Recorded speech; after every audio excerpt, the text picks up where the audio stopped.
আমি সোমবার থেকে সমস্ত সরকারি বাসে আমাদের মহিলাদের তাদেরকে ফ্রি যে কর্মসূচি সেটা চালু হচ্ছে।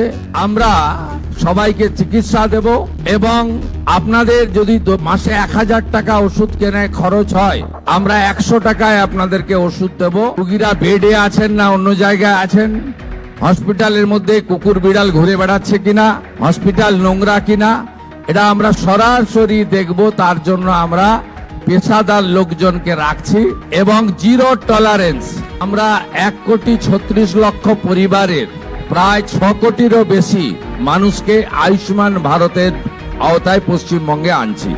আপনারা কেউ বিচলিত হবেন না। প্রত্যেকের বাড়িতে যারা ফর্ম ফিল আপ করতে পারবেন না তাদের প্রত্যেকের বাড়িতে আমাদের পক্ষ থেকে লোকেরা যাবে, আমাদের লোকেরা গিয়ে আপনাদের ফর্ম ফিল আপ করে আনবে। এই মুহূর্তে রাজ্যের 235টি স্বাস্থ্য কেন্দ্র, যার মধ্যে মেডিকেল কলেজ, মহকুমা হসপিটাল, গ্রামীণ হসপিটাল এবং ব্লক স্বাস্থ্য কেন্দ্র রয়েছে, সেখানে একযোগে এই টিকাকরণ কর্মসূচি আমরা আজকে শুরু করলাম। এই টিকাকরণ কর্মসূচিতে 14 বছর বয়সী আমাদের কিশোরীদের, আমাদের বোনেদের, আমাদের কন্যাদের তারা এই সুযোগ নিতে পারবেন এবং গত 28 ফেব্রুয়ারি 2026 দেশব্যাপী মাননীয় প্রধানমন্ত্রী মাননীয় নরেন্দ্র মোদীজি এই কর্মসূচির সূচনা করেছেন। সার্ভাইকাল ক্যান্সার, তার টিকাকরণ, প্রতিষেধক। মহিলাদের যত ধরনের ক্যান্সার হয় তার মধ্যে এটি দ্বিতীয় বিপজ্জনক। স্বাভাবিকভাবে এই কর্মসূচির মধ্য দিয়ে আমাদের এই রাজ্যের 14 বছর বয়সী কিশোরীরা উপকৃত হবেন। মাননীয় ভারত সরকারের স্বাস্থ্যমন্ত্রী জগৎ প্রকাশ নাড্ডাকে আমি ধন্যবাদ জানাবো। তিনি আমাদের 7,72,650 ডোজ টিকা দিয়েছেন, যা আমরা বিনামূল্যে এই প্রতিষেধক বা টিকাকরণের কর্মসূচি আমরা শুরু করতে পারবো। আগামী দিনে 880টি কেন্দ্রে এই প্রতিষেধক কর্মসূচি চলবে এবং আমি আপনাদের সকলের সহযোগিতা প্রার্থনা করি।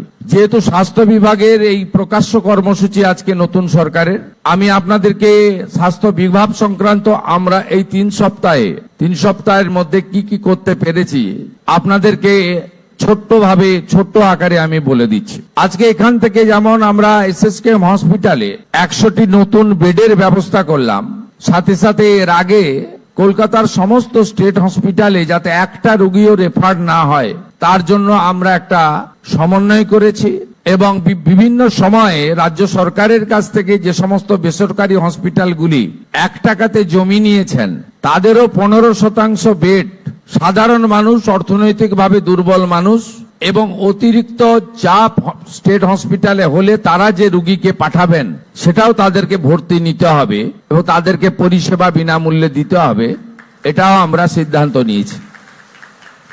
আমরা পশ্চিমবঙ্গ সরকার, কেন্দ্রের স্বাস্থ্যমন্ত্রী জগৎ প্রকাশ নাড্ডা এবং স্টেট এবং সেন্ট্রালের স্বাস্থ্য আধিকারিকদের নিয়ে আমরা একটা ভিডিও কনফারেন্স করেছি। আপনারা শুনলে খুশি হবেন। NHM ন্যাশনাল হেলথ মিশন পশ্চিমবঙ্গে আমরা এই বছর কার্যকর করছি। 2103 কোটি টাকা বরাদ্দ দিয়েছে ভারত সরকার, যার মধ্যে ইতিমধ্যে 527 কোটি টাকা পশ্চিমবঙ্গ সরকার পেয়ে গেছে। আমরা আয়ুষ্মান ভারতে গেছি, আমাদের প্রধানমন্ত্রীর প্রতিশ্রুতি ছিল জনগণকে, সেই খাতে বরাদ্দ দিয়েছেন ভারত সরকার আমাদের এই বছর 976 কোটি টাকা, মানে সেন্ট্রাল শেয়ার। আমি আপনাদের কাছে আনন্দের সঙ্গে ঘোষণা করছি, গতকাল স্বাস্থ্য সচিব এবং মুখ্য সচিবের সঙ্গে চিঠিপত্র আদান প্রদান হয়েছে। আমরা 1,36,00,000 পরিবারের প্রায় 6 কোটিরও বেশি মানুষকে আয়ুষ্মান ভারতের আওতায় পশ্চিমবঙ্গে আনছি। 1,36,00,000 পরিবার এবং 6 কোটির বেশি মানুষকে 5 লক্ষ টাকা পর্যন্ত গোটা ভারতে, কাশ্মীর থেকে কন্যাকুমারী, কোচবিহার থেকে কাঁথি, দার্জিলিং থেকে দীঘা, ভেলোরের CMC থেকে মুম্বাই টাটা ক্যান্সার হসপিটাল, সমস্ত এইমস থেকে সব জায়গায় আপনারা এই আয়ুষ্মান ভারতের সুবিধা আগামী দিনে পেতে চলেছেন। এমনকি পেটের দায় যারা পরিযায়ী শ্রমিক হিসেবে বাইরের রাজ্যে থাকেন, কর্মসূত্রে থাকেন, তারাও শিক্ষা সূত্রে থাকেন, তারাও আয়ুষ্মান ভারতের সুযোগ পাবেন, গ্রহণ করবেন, এই যুগান্তকারী সিদ্ধান্ত আমরা ইতিমধ্যে গ্রহণ করেছি। আমাদের হসপিটালগুলির নাম হবে আয়ুষ্মান মন্দির। এই আয়ুষ্মান মন্দিরে আমরা সবাইকে চিকিৎসা দেব এবং আপনাদের যদি মাসে 1000 টাকা ওষুধ কেনায় খরচ হয়, আমরা 100 টাকায় আপনাদেরকে ওষুধ দেব। 467টি প্রধানমন্ত্রী জন ঔষধি কেন্দ্র পশ্চিমবঙ্গে চালু হতে চলেছে এবং দুরারোগ্য ব্যাধির জন্য 50 থেকে 80% ভর্তুকিতে অমৃত প্রকল্প পশ্চিমবঙ্গে চালু হতে চলেছে, যাতে ক্যান্সার সহ দুরারোগ্য ব্যাধির যে ওষুধপত্র রয়েছে আপনারা সেই ওষুধপত্র ভর্তুকি মূল্যে পেতে পারেন। আপনাদের সরকার আপনাদের পাশে, আপনারা আমাদের সহযোগিতা করুন এবং আমরা স্বাস্থ্য ক্ষেত্রে আরো ডাক্তার, আরো স্বাস্থ্যকর্মী, আরো নার্স সিনিয়র এবং জুনিয়র, আরো আমাদের যারা টেকনিক্যাল অ্যাসিস্ট্যান্ট রয়েছে, এই নিয়োগও স্বচ্ছতার সঙ্গে মেধা অনুযায়ী 100 পয়েন্ট রোস্টার মেনে একাডেমিক এবং কৃতি যারা আছেন তাদেরকে আমরা নিয়োগের ব্যবস্থা করছি। তাই রেফারের সংখ্যা কমবে এবং আমাদের পশ্চিমবঙ্গ নতুন করে সেজে উঠবে। আমরা উত্তরবঙ্গে একটি এইমস করার জন্য জায়গা নির্বাচনের কাজ করছি। প্রধানমন্ত্রীর যে কস্ট শেয়ারিং ভিত্তিতে জেলায় জেলায় একটি মেডিকেল কলেজ, এই রাজ্যে অনেকগুলি জেলায় সম্পূর্ণ হয়েছে, 4টি জেলা বাদ ছিল, আলিপুরদুয়ার, কালিম্পং, দক্ষিণ দিনাজপুর এবং পশ্চিম বর্ধমান। ওখানেও আমরা জমি চিহ্নিত করে প্রস্তাব ভারত সরকারকে পাঠাচ্ছি, যাতে পশ্চিমবঙ্গের কোনো একটি জেলাও মেডিকেল কলেজের সুযোগ থেকে বঞ্চিত না থাকে। এটাই এই সরকারের লক্ষ্য এবং উদ্দেশ্য। আপনাদের অনুরোধ করব, দালাল চক্র, মুমূর্ষ রোগীকে রেফার, এই ধরনের অভিযোগ থাকলে আপনারা আমাদের করবেন। স্বাস্থ্য ভবনে একটি আমাদের কন্ট্রোল রুম চালু হচ্ছে 24 ঘন্টার জন্য, যেখানে আমরা আপাতত ডিস্ট্রিক্ট এবং ডিস্ট্রিক্ট হসপিটাল, মেডিকেল কলেজ তাকে যুক্ত করব, যেখানে লাইভ মনিটরিং হবে। হসপিটালে দালাল চক্র আছে কিনা, হসপিটালে ডাক্তারবাবুরা আছেন কিনা, রোগীরা বেডে আছেন না অন্য জায়গায় আছেন, হসপিটালের মধ্যে কুকুর বিড়াল ঘুরে বেড়াচ্ছে কিনা, হসপিটাল নোংরা কিনা, এটা আমরা সরাসরি দেখব। তার জন্য আমরা পেশাদার লোকজনকে রাখছি এবং জিরো টলারেন্স। নিশ্চিন্ত থাকুন আপনারা।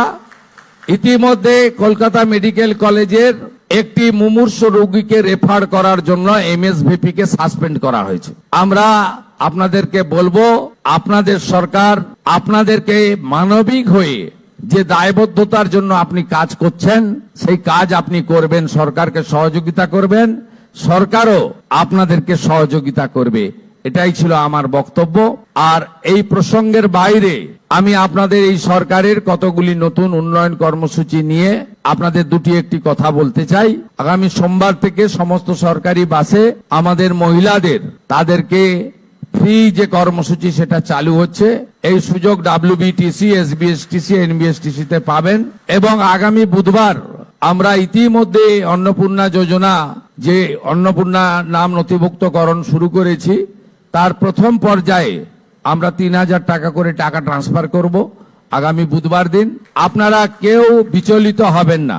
প্রত্যেকের বাড়িতে যারা ফর্ম ফিল আপ করতে পারবেন না, তাদের প্রত্যেকের বাড়িতে আমাদের পক্ষ থেকে লোকেরা যাবে। আমাদের লোকেরা গিয়ে আপনাদের ফর্ম ফিল আপ করে আনবে। এতটুকু বিচলিত হবেন না, বিভ্রান্ত হবেন না, গুজবে কান দেবেন না। কারণ আমরা চাই প্রকৃত প্রাপকদের হাতে এই অর্থ পৌঁছাক। আমরা চাই না কোনো অভারতীয়র অ্যাকাউন্টে এই টাকা যাক। আমরা চাই না যে পুরুষদের অ্যাকাউন্টে মহিলাদের এই কর্মসূচির টাকা যাক। ইতিমধ্যে রাজ্যের বহু জায়গা থেকে অবৈধভাবে পুরুষরা যারা লক্ষ্মীর ভান্ডার পাচ্ছিলেন গ্রেপ্তার হয়েছেন। আপনাদের সরকারের অর্থ, এই সরকার স্বচ্ছতার সঙ্গে কাজ করবে, এই সরকার ফাইন্যান্সিয়াল ডিসিপ্লিন মেনে কাজ করবে। পশ্চিম বাংলায় যারা প্রকৃত প্রাপক তাদের প্রত্যেককে চিহ্নিত করে খুঁজে বের করে তাদের কাছে মাননীয় প্রধানমন্ত্রীর দেওয়া, আমাদের দেওয়া সংকল্প পত্রের প্রত্যেকটা বাক্য শব্দ পূরণ করার দায়িত্ব আপনাদের সরকারের। আপনাদের সকলকে অভিনন্দন জানিয়ে আমাদের রাজ্যসভার সাংসদ বলেছেন এতদিন ধরে দলের সরকার চলতো। আমাদের সংবিধান কিন্তু দলের সরকারের কথা বলে যায়নি। সংবিধান বলে গেছে for the people, by the people, of the people. আমাদের সরকার এবার থেকে আপনাদের for the people, by the people, of the people নীতিতেই চলবে। আর মুখ্যমন্ত্রীকে বল বন্ধ হয়ে যাচ্ছে, আমরা নাম্বার দিয়ে দেব, সেখানে আপনার সরকারকে বলো বা আপনার সরকার আপনার পাশে, এই নামেই আপনারা ফোন করে আপনাদের যা প্রয়োজন, যা অভিযোগ জানাবেন, আমরা আপনাদের সঙ্গে কাজ করব। আগামী 22 তারিখ আমাদের রাজ্য বাজেট হবে। এই বাজেটে পশ্চিমবঙ্গের মানুষের যে প্রত্যাশা আছে আমাদেরকে কেন্দ্র করে, সেই প্রত্যাশাও আমরা পূরণ করার চেষ্টা করব।